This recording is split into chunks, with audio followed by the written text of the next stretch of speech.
नमस्कार, 18 लाइव में आपका स्वागत है। मैं शिवम मौजूद है महाराजगंज विधानसभा में। बता दें कि बिहार विधानसभा चुनाव की लगातार सरगर्मी जिस प्रकार महापर्व की तिथि नज़दीक आ रही है, उसी में भी नेताओं की सरगर्मी लगातार बढ़ती नजर आ रही है। उसी में आज मेरे साथ मौजूद हैं महाराजगंज के एएसपी के विधायक प्रत्याशी एजाज सिद्दीकी जी, और उनके कुछ कार्यकर्ता भी मेरे साथ मौजूद हैं। आइए उनसे बात करते हैं कि अब की बार क्या बदलाव होगा, या जो केंद्र में बिहार में सरकार है, क्या उन्हीं की सरकार रहेगी या फिर इनकी सरकार बनेगी। इन्हीं सभी मुद्दों के साथ इनके कार्यकर्ता और इनसे किस प्रकार नेताओं में उछल पुछल हो रही है बिहार में, अब क्या लग रहा है, बदलाव होगा कि नहीं होगा? अभी हम लोग जो फील्ड में देख रहे हैं, जी। स्थानीय विधायक के प्रति लोगों में असंतुष्टि है। लोगों ने जो सोचा था कि परिवर्तन आएगा, वो इस तरह परिवर्तन हुआ नहीं। इसलिए लोगों में स्थानीय विधायक के प्रति तकलीफ है, इसलिए लोग परिवर्तन चाहते हैं। कैसा विधायक देखना चाहते हैं? आपके क्षेत्र में बहुत से नॉमिनेशन हो गया, सभी पार्टी की तय हुई कि किस पार्टी से कौन से चुनाव लड़ेंगे, तो कैसा प्रतिनिधि देखना चाहते हैं? दरअसल मैंने वहाँ जो प्रत्याशी हैं, जो वोटर्स हैं, वो किसी जाति विशेष से मतलब उनको नहीं है। वो ऐसा चाहते हैं कि जो सबका विकास करे, और मैंने सचमुच ये नहीं कि विधायक बन के लोग अपने फायदे की बात सोचें, लोगों का विकास हो, बस ऐसा लोग चाहते हैं। आपका परिचय क्या हुआ सर? मेरा नाम बसंत कुमार उपाध्याय है। क्षेत्र में लगातार आप भी घूम रहे होंगे, देख रहे होंगे, और जिस पर महापर्व का तिथि नज़दीक आ रहा है, मतदान के महापर्व भी लोग कहते हैं, तो क्या लग रहा है आपकी बार बदलाव होगा या पहले ही जैसा रहेगा? जिस तरह से हम लोग घूम करके देख रहे हैं, हमें लगता है कि ये बदलाव हो चुका है, और जो निवर्तमान विधायक थे उनके प्रति लोगों में और जनता में काफ़ी आक्रोश है। और वो लोग कह रहे हैं कि हम लोगों ने जिस रूप में, जिस तरह से उनको मतदान किया था, वो अपने वादों पर खरा नहीं उतरे, उन्होंने सही काम नहीं किया। और लोगों में जो एक सौहार्द का वातावरण था, उस सौहार्द के वातावरण को भी उन्होंने संजो के नहीं रखा, उसको भी बिगाड़ दिया उन्होंने। और विकास का काम तो कुछ हुआ ही नहीं है। इतना ही नहीं, जो निवर्तमान विधायक हैं उनके बारे में ये भी जनता कहती है कि जिस विकास का काम उन्होंने कि कोई भी फंड उनका आया तो उस काम को भी खुद ही करवाया, खुद ही उन्हीं के चमनी का ईंट लगा, उन्हीं का सीमेंट लगा, उन्हीं का भी करता काम किया, किसी और वो काम भी सही नहीं हो पाया है। इसलिए जनता में काफ़ी आक्रोश है। जनता उसको चाहती है जो उसका हमदर्द बने, जो उसके दुख सुख में काम करे, और जहां वो ज़रूरत पड़े उसकी सहायता के लिए वो सहायता करे, और इस क्षेत्र का विकास करे। पार्टी की जो भी कैंडिडेट है तय हो गया कि इस पार्टी से ये चुनाव लड़ेंगे, तो मतलब किस पार्टी को मतदान करेंगे, क्या लग रहा है? देखिए, हम लोग और जनता भी गणना कर चुकी है कि वोट किसका, कैंडिडेट किसका। बिहार की राजनीति में हम जो देखते हैं, डिफरेंट सोच पर राजनीति होती है यहाँ पर। और बिहार के लोग, बिहार की जनता बहुत चालाक है, और बिहार के जो कैंडिडेट हैं, जो राजनीतिज्ञ हैं, वो लोग भी बहुत समझदार हैं। इस बार जो वोट होने जा रहा है, बेरोजगारी, जिस तरह से लोगों का पलायन हुआ, स्वास्थ्य की जो स्थिति का पता चला, इस बिहार का ही नहीं पूरे देश का, कि इस कोरोना महामारी की वजह से कि ये जो स्वास्थ्य है, हमारे यहाँ स्वास्थ्य की व्यवस्था ही कोई नहीं है, कोई व्यवस्था ही नहीं सही है, सब लचर व्यवस्था है। तो स्वास्थ्य की भी स्तर पता चला, शिक्षा का भी स्तर पता चला, और जिस तरह से युवा बेरोजगार हो चुके हैं, और जिस तरह से पलायन हो चुके हैं, और जिस तरह से लोग पैदल चले हैं, इसकी वजह से इस सरकार के प्रति पूरा आक्रोश है, और बदलाव होगा। और हमारा जो हम लोग जिसको चुन रहे हैं, एक वो कैंडिडेट जो दबे हुए लोगों का, समाज के अंतिम व्यक्ति का, दलित लोगों का, समाज के वंचित लोगों का, समाज के जो लोग गरीब तबके के लोग हैं, कमज़ोर लोग हैं, जो ज़रूरतमंद लोग हैं, उन लोगों का एक कैंडिडेट जो है, उन लोगों के हितैषी का जो कैंडिडेट है, उसको हम लोग मतदान करेंगे। और इस रूप में आज़ाद समाज पार्टी का एजाज अहमद सिद्दीकी मैदान में है, और उनको जनता चाहती है भरपूर तरीके से, और अपना मतदान करने को तैयार है। साफ तौर पर हमने देखा कि यहाँ पे जो भी लोग मौजूद हैं, साफ तौर पर कह रहे हैं कि हम लोग एजाज सिद्दीकी को मत देंगे, अपना वोट करेंगे, क्योंकि वो नीचे दबे कुचले सभी लोग का मान सम्मान देते हैं और देते रहेंगे। और लोग मेरे साथ कुछ मौजूद हैं, उनसे भी हम बात करें। क्या लग रहा है आपकी बार बिहार विधानसभा चुनाव की तैयारी सब पूर्ण हो चुकी है, और महापर्व के टाइम में बस 10 से 12 दिन रह गया है, क्या लग रहा है, बदलाव होगा? बिल्कुल निश्चित है। बदलाव इसलिए होगा कि आज बिहार की जनता त्राहिमाम कर रही है। जो प्रतिनिधि थे उनसे जनता पूछ रही कि आप कहाँ थे 5 साल, क्या किया आपने।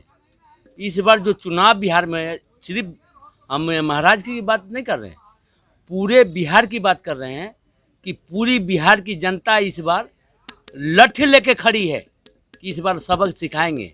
और देख लेना कि इस बार आप ये समझ लेना कि जितने पार्टी के लोग हैं, जो 2-3 पार्टी है जो अपने आप को समझते हैं कि हम यहाँ का आका हैं, इस बार वो चलने वाला नहीं है। इस बार जनता अपने हिसाब से कैंडिडेट चुनेगी और ये जो चुनाव होगा एक ऐतिहासिक चुनाव होगा। जो आदमी आज महाराजगंज विधानसभा से लड़ रहा है, एजाज अहमद सिद्दीकी, हमने देखा है कितनों को मदद करते हुए। तो जनता किसको वोट करेगी? उसको वोट करेगी जो 5 साल अपने घर में मौज किया, एसी में सोया, कि एजाज अहमद सिद्दीकी को चुनेगी जो गरीबों का मसीहा है। गरीब लोग आते हैं, हमारे सामने की बात है, कई दफ़ा हमने देखा है कि ये आदमी दूसरों का मदद किया है।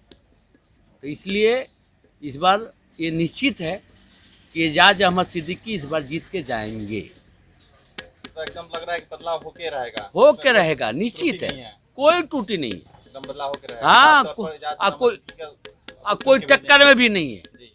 कोई एजाज अहमद सिद्दीकी के टक्कर में भी नहीं है, निश्चित है।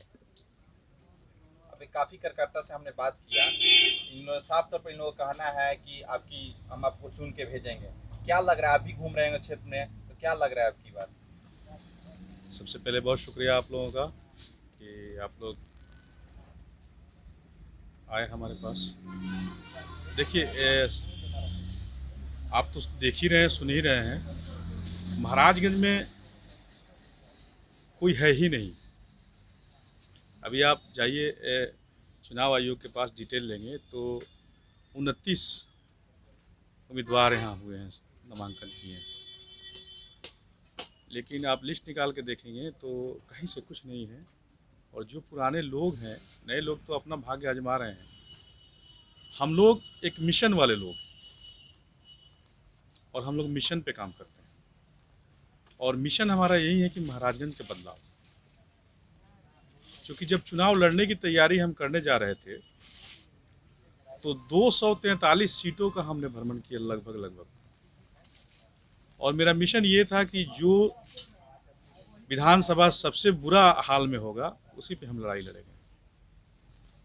और ये महाराजगंज ही मिला हमें, जहाँ पे आज तक कोई काम हुआ ही नहीं। यहाँ के लोग त्रस्त हैं, कोरोना महामारी में कर्ज तले दब चुके हैं, और कर्ज तले इसलिए दब चुके हैं कि वो लोग का 4-5 महीने, मजदूर किस्म के लोगों का 4-5 महीनों तक कोई काम नहीं हुआ, कोई रोज़गार नहीं मिला। और इंसान को जीने के लिए खाने की कम से कम ज़रूरत तो होती ही है। कपड़ा मकान तो बात का चीज़ है, लेकिन खाना तो ज़रूरी है। तो खाने के चक्कर में गरीब समाज के लोग 10-20 हज़ार 30 हज़ार ले के लोगों से खा चुके हैं, जो ब्याज पे पैसा लिए हैं, और आज वही रकम लाखों में तब्दील हो गया है, और लोगों पे आत्महत्या की नौबत आ चुकी है। लेकिन सरकार का कोई ई नहीं है, इस पे ध्यान ही नहीं है। हमारे माननीय प्रधानमंत्री जी ने कहा था 20,000 करोड़ बिहार को बांटेंगे, कोरोना वाले लोगों को बांटेंगे, लेकिन ऐसा कुछ हुआ ही नहीं, कहीं से नहीं हुआ। सिर्फ हवा देते रहे लोग, सिर्फ जुमले देते रहे लोग। लेकिन अब सब कुछ बदल चुका है। यहाँ पे देखिए ना, यहाँ पे जो अभी लड़ाई की रणनीति जो लोग तैयार कर रहे हैं, तो भाजपा के खेमे से हट के भी लोग अलग से लड़ रहे हैं। भाजपा के नाम जयकारा भी लग रहा है, और भाजपा के नाम जयकारा भी लग रहा है। पार्टी कोई और है, जयकारा कोई और है। तो सीधा सीधा है ना कि मानसिकता कुछ और है कि भाजपा में जाना ही है। और कुछ ये भी हो रहा है कि नामांकन के अंतिम दिन प्रत्याशी की घोषणा होती है, ये हाँ, क्या? तो ये देखिए, इस पे क्या है, इस पे लोगों को डर हो गया है। महागठबंधन में भी डर आ गया कि भाई भीम आर्मी का, आज़ाद समाज पार्टी का इतना लोगों में सम्मान मिल रहा है, इतनी बहुमतें आ रही हैं, इतने कर्जकर्ता हो चुके हैं अचानक से। अब हमारे 20,000 कर्जकर्ता हो चुके हैं महाराजगंज विधानसभा।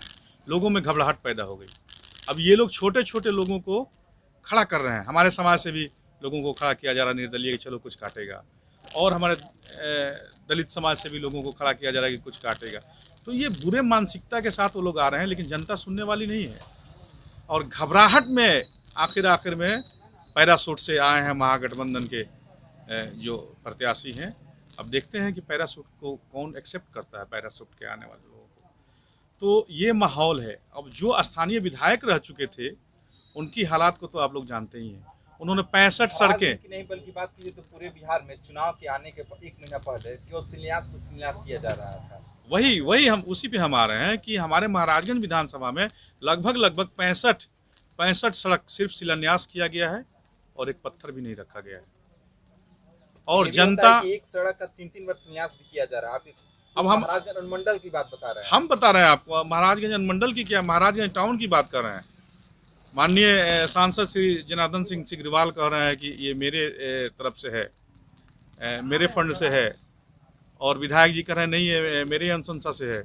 तो है किसके अनुशंसा से? अब बना किसी की तरफ से नहीं। तो ये है विकास का हालत तो आप देख ही रहे हैं ना।